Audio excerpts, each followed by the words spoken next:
Forza Napoli, che pure comunque ci piace, volevo farvi spruzzare chiaramente il simbolo del riciclo, ok? Un simbolo che tutti quanti sicuramente conoscete.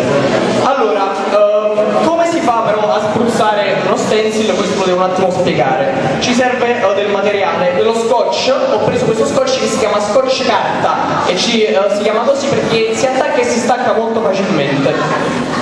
Ho preso una mascherina, sempre di quelle che si trovano tranquillamente dai ferramenta, e ci serve per non respirare le polveri, ok? Dei guanti in plastica monouso, che si chiamano monouso ma non è vero, possiamo utilizzarli più volte, sarebbe uno spreco utilizzarli una volta e buttarli. E chiaramente lo spray, la bomboletta, ok?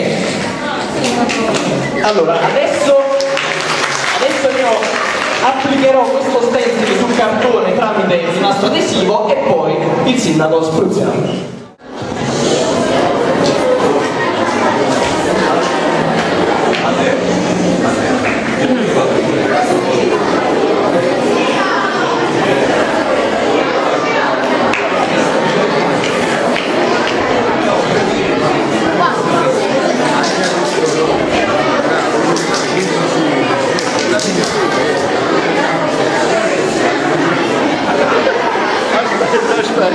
Aspetta!